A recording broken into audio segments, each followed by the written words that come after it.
Ya, jadi seorang penuntut ilmu itu sekali lagi dia harus tahu kadar dirinya di mana. Jangan sampai dia baru belajar sedikit, ya, dia baru mengambil sebagian cabang ilmu. Ya, ilmu dasar saja, semua cabangnya belum dia pelajari. Dari setiap ilmu dasar, ilmu itu harusnya kan seorang mengambil dasar-dasarnya di setiap bidang ilmu. Nah, setelah itu dia naik lagi ke tingkatan berikutnya, Nah, ini semuanya akan merubah cara berpikir seseorang, merubah tingkatannya, merubah pemahamannya. Ya, merubah pemahamannya. Iya. Tapi yang menjadi masalah sekarang ini itu tadi masuk di dalam hal yang sifatnya bantah-membantah, meluruskan kesalahan, menjawab syubhat-syubhat, itu tidak semua orang cocok masuk di situ. Iya. Karena itu saya sering ingatkan, ini termasuk musibah di masa sekarang ini. Terkait dari hal yang menimpa dakwah ahli sunnah di mana-mana, bukan cuma di Indonesia saja, di berbagai tempat.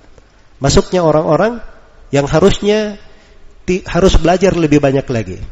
Tapi Masya Allah seakan-akan dirinya Syekhul Islam, bisa menjawab semua masalah. Ya.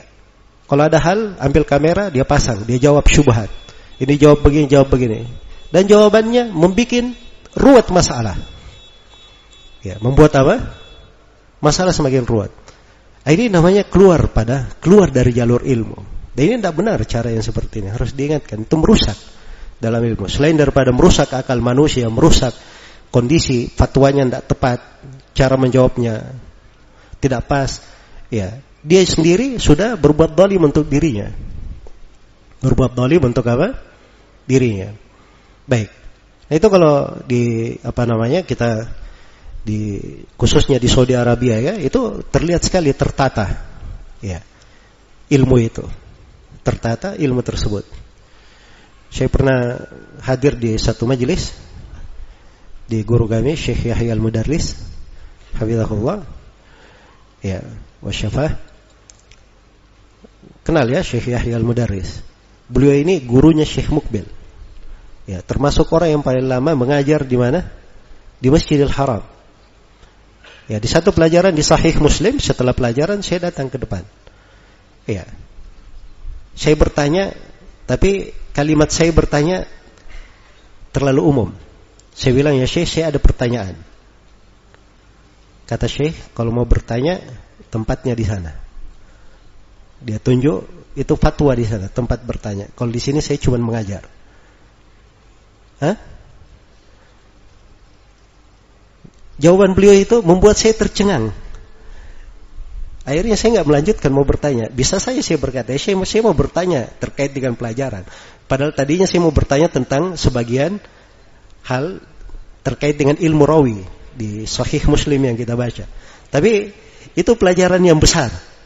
Ketika beliau berucap seperti itu, orang yang dengan kapasitas beliau sudah menghabiskan umurnya mengajarkan kutubus sittah, tafsir Ibnu Katsir, buku-buku akidah. Ya, muridnya bertebaran di mana-mana. Bersamaan dengan itu, kalau ditanya tentang fatwa, saya bukan di bidang fatwa, saya di bidang mengajar. Jelas ya? Bukan tidak bisa berfatwa. Ya, inilah kekeliruan. Kadang sebagian pertanyaannya Syekh Shalih Fauzan ditanya, Syekh, apa hukumnya tentang masuk di pembahasan saham? Kata Syekh, ana la ufti fil ashum. Saya tidak memberi fatwa tentang saham. Ya, ini orang-orang nggak paham. Dikiranya Syekh Shalih Fauzan itu tidak mengerti tentang saham. Jelas ya? Oh, Syekh nggak tahu tentang saham. Nadanya nada apa? Seakan-akan Syekh nggak mengerti. Itu nggak ngerti fikih namanya. Syekh ini bukannya nggak paham tentang saham. Orang pembahasan semodern apapun Syekh tahu. Ya, sampai saya tanya masalah-masalah yang baru terjadi, yang rumit, ya, saya sudah ngerti asal usulnya. Saya pernah tanya sekali, ya Syekh gimana tentang masalah operasi keperawanan? Ya, pernah dengar antum?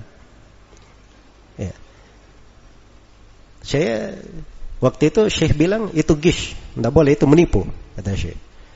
Terus saya bilang, Syekh cuman dia begini. Enggak, saya ngerti cara mereka. Mereka itu menjahitnya di dalam, terus ngerti semua beliau. Ini ya. Cuma yang seperti ini kalau ditanya di luar, belum tentu beliau jawab. Tapi kalau tanya pribadi, beliau jawab. Jelas ya? Beliau jawab. Itu namanya ahli di bidang fatwa. Bukan artinya tidak ngerti dalam hal yang seperti itu. Dia tahu posisinya di mana, menjawabnya bagaimana. Ya, masalah saham itu tidak setiap masalah bisa dibahas di situ. Apalagi merapan dia tanya masalah saham. Harusnya si mufti ini ketika ditanya tentang saham, dia harus ngerti dulu orang ini bagaimana prosesnya dia masuk, saham apa yang dia masuki. Proses dia masuk kayak bagaimana. Ini kan perlu banyak hal. Makanya beliau tutup saya tidak memberi fatwa di situ. Di bidang itu. Kalau mau beri fatwa itu perlu orang-orang khusus yang menangani. Langsung bertanya langsung, dia langsung mengikuti kamu sampai mana ke mana. Jelas ya? Bukan artinya beliau nggak bisa menjawab di situ. Inilah kekeliruan di dalam memahami apa? Di dalam memahami ilmu. Dasarnya apa? Ya karena ini orang-orang nggak paham ilmu itu apa.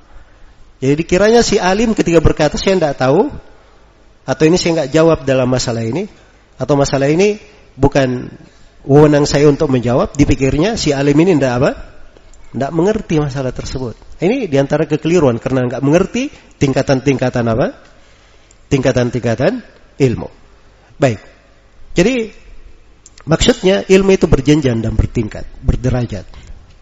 Ya, seorang hendaknya memahami di mana tingkatan dirinya. Kalau dia seorang pemula baru belajar, dia belajar dengan baik. Di tingkatannya dia belajar.